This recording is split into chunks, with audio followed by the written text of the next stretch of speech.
This is the story of a fearless warrior who crossed every limit to protect his king. In order to help his king regain power, he even went as far as kidnapping the enemy king's daughter. The thrilling tale begins in a century where France had expanded massively. Every king was attempting to gain full control of France. However, two dominant factions existed within France, bitter rivals trying to overthrow each other and seize control. But the power struggle always came to a halt because neither side was willing to back down. One of the kings, troubled and desperate, sought the help of Lord Boris, a highly skilled warrior known for training many soldiers. The king wanted Boris to train his troops. We are then introduced to Jane, a soldier stationed in a hilly region with his comrades. Jane worked directly under Lord Boris and considered him a godlike figure, devoted to obeying his every command. While stationed on the hill, Jane and his fellow soldiers witnessed enemy troops approaching Boris's chariot. It was clearly an ambush meant to assassinate Boris. Jane couldn't just stand by and watch his mentor be killed. He and his men charged down the hill and executed a brilliant counterattack, killing the enemy soldiers. Jane, in fact, was the most powerful fighter in Boris's entire squad. With remarkable skill, he took down many opponents while Boris also defended himself fiercely. Eventually, Jane and his squad defeated the enemies. A few were taken alive for interrogation. That's when we learned something crucial: Jane and his soldiers weren't being paid well. Despite risking their lives for the king and Boris, they struggled financially and could barely support their families. This growing frustration raised the possibility of betrayal in the future. During the interrogation, one captured soldier revealed that it was Henry who had ordered the attack. They were paid in gold coins to kill Lord Boris. Jane was furious upon learning this. Meanwhile, Henry was shown meeting with another king named Vance. Vance had a younger brother named Shaggy, and they were discussing plans within their palace. King Vance had been dominating the region for quite some time. Despite opposition from Boris and others, Vance controlled a far larger territory. Henry tried to convince him that unless they eliminated Boris, conquering all of France would be impossible. Boris commanded a massive army, rivaling the strength of multiple factions. That's why Henry had sent those assassins. However, their plan failed, Boris survived, and Jane's squad saved him. Shortly after, Boris himself arrived and revealed that he had suspected Henry all along. Henry had always envied Boris and had now shown his true colors. But even then, he refused to strike Boris dishonorably. He left the scene with his soon-to-be wife, Catherine, clearly disrespecting Boris in the process. Jane was later shown moving forward with his team when they encountered Lord Torek, once a comrade but now aligned with Henry. Torek had been lured by Henry's wealth and now trained his soldiers. Once upon a time, he and Jane fought for the same cause. But money had blinded Torek, turning him into an enemy. Though Jane knew Torek was a good man at heart, greed had changed him. Torek gave Jane a cold stare and walked away. Lord Boris then summoned Jane and his soldiers, warning them that if they didn't act soon, King Vance would strike again. Boris believed they needed to make the first move, and his plan was to kidnap Catherine, Henry's future wife. By holding her hostage, they could force Henry to comply. Jane was shocked at first. The idea of kidnapping an innocent woman, especially one about to be married, seemed deeply wrong to him. But Lord Boris insisted, if they didn't act now, their kingdom would fall. Jane and his soldiers knew multiple attacks were bound to happen, and their military strength was no match. With no other option left, Jane finally agreed to Lord Boris's plan. Sometime later, we see Jane's entire group of soldiers celebrating. They now had plenty of resources, and every warrior was in high spirits. But Jane quietly walked alone into the forest. Eventually, we learn that he was on his way to visit his brother, Jairo. Once a warrior himself, Jairo had left military life behind after starting a family. He now lived in a house deep in the forest. Jane would occasionally visit him. Jairo's son, Tom, was now grown, and he admired Jane for his incredible fighting skills. Jairo would often tell Tom stories of how brave and powerful his elder brother Jane was. Inspired, Tom declared he would one day become a fearsome warrior just like Jane and Jairo, defending the kingdom. But Jairo wanted no such thing for his son. He knew firsthand how dangerous a soldier's life was and couldn't bear the thought of losing Tom.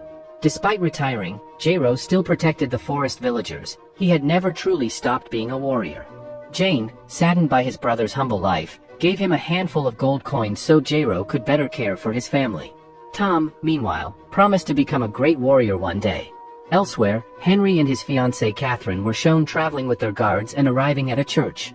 Catherine was a devout believer who loved praying to God, whereas Henry was the complete opposite, an atheist. He told Catherine he would return home and that she should come back with the soldiers once she finished. Inside the church, Catherine began to pray, surrounded by ordinary villagers. As she prayed, a man approached her, saying the senior priest was calling for her urgently. It was something important related to her life.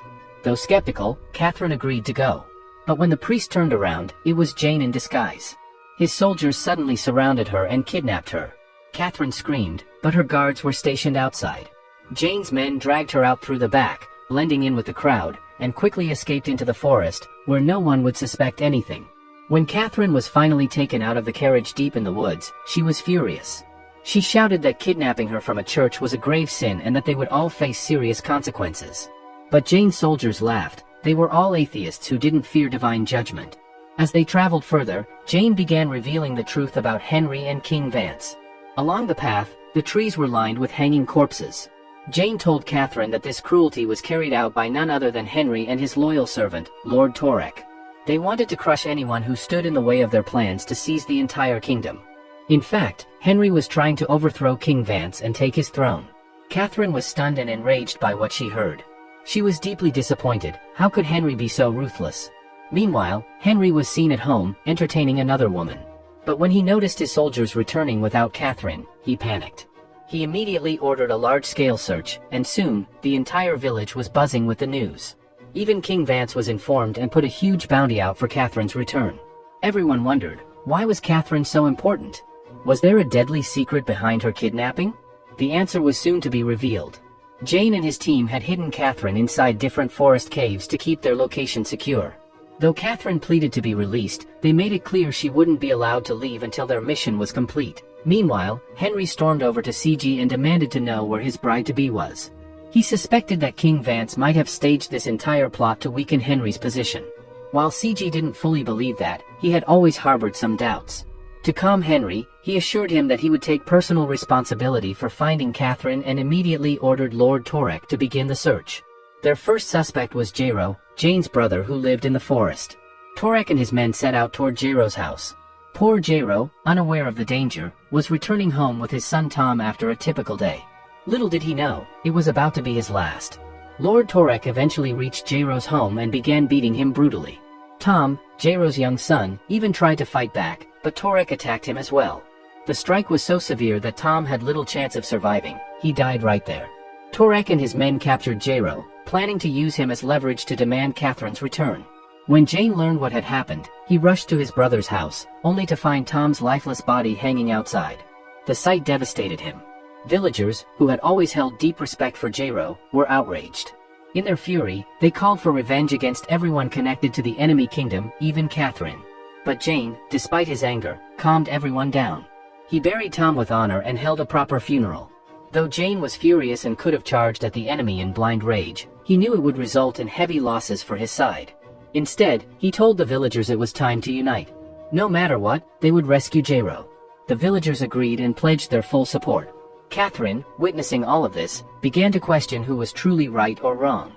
At first, she believed her fiancé Henry was on the right side, but now her perspective was shifting. From the very next day, Jane began training the villagers and soldiers rigorously. Gradually, each of them became skilled in weaponry and combat. They hid extra weapons in a secure place, to be used in emergencies. After weeks of preparation, they were ready to launch an assault to rescue Jairo. Following Jane's plan, all forces assembled and advanced in formation. Jane would first attempt to negotiate with Torek. Only if talks failed would they attack. But what they didn't know was that Torek was already waiting for them with a massive army. Soon, Jane arrived at the front lines and faced Torek, demanding Jairo's release. Torek responded by demanding Catherine's return first.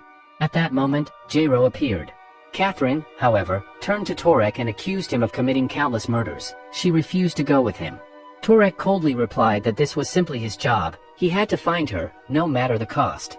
With no choice, Catherine returned to him, and the situation seemed to settle down. Jane began to retreat. But then it was revealed that Jairo now hated Jane. He blamed Jane for kidnapping Catherine in the first place, which had led to his son Tom's death. Jane was heartbroken by his brother's resentment. As Jane's army was marching through a mountain pass, a massive enemy force suddenly appeared in front of them, and Torek's second army began approaching from behind. It was an ambush meant to crush Jane's army.